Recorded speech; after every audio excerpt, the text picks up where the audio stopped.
welcome to our vlog. So, ang itatopic natin for today is paano makapasa sa interview as domestic helper.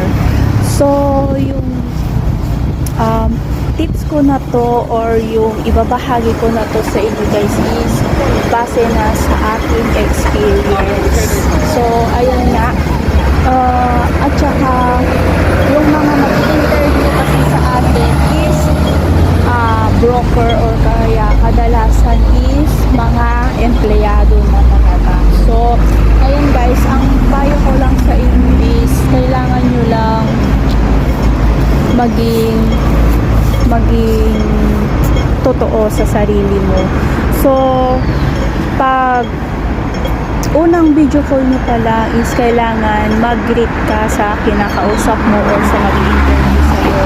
And then, you always smile. You need to always smile kasi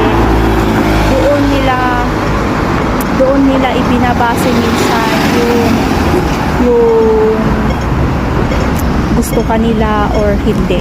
Kasi minsan yung mga iba kasi na nag-interview, mas gusto nila yung naka-smile palagi. Ayaw talaga nilang kumuha yung unang interview pa lang, unang kita pa lang niya sa'yo is nakabusangot ka na, napakalungkot na ng mukha mo. So, kailangan talaga guys is nakangiti ka.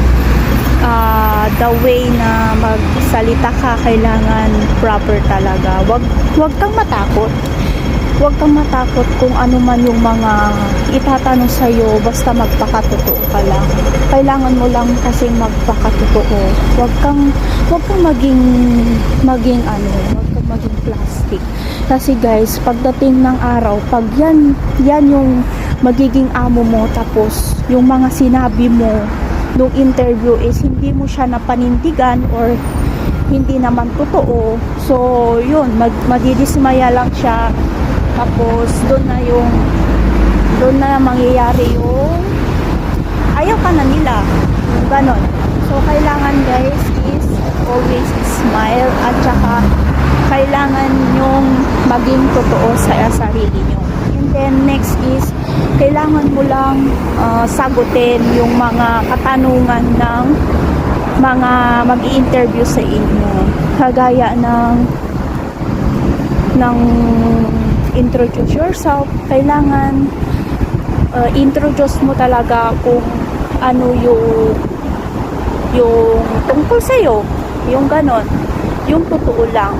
Tapos wala namang ibang gagawin kung hindi sagutin mo lang ng katotohanan yung mga tanong nila.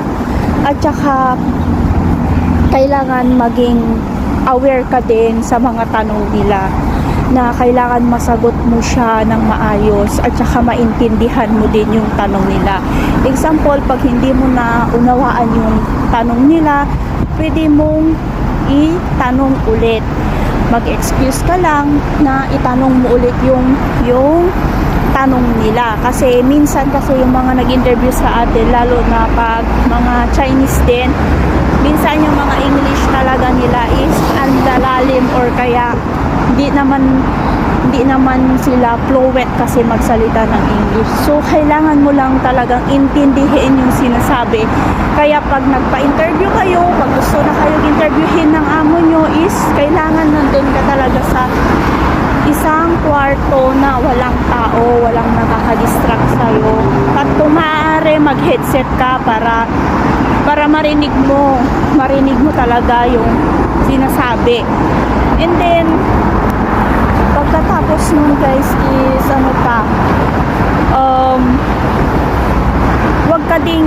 wag ka ding masyadong mahangin. What I mean is wag mo silang pabilibin kung hindi mo naman talaga kaya. Yung natural lang na ikaw, yun lang. Wag ka din masyado naghihingi ng kung ano-ano. Kasi minsan, pag natapos na silang magtanong, ikaw din ang tatanungin nila. So, wag masyado guys, kasi naghahanap ka pa lang ng employer mo. Hindi na lang bale pagdating mo na doon sa bahay nila, pag okay na, magtagal-tagal ka na, saka ka na mag-demand.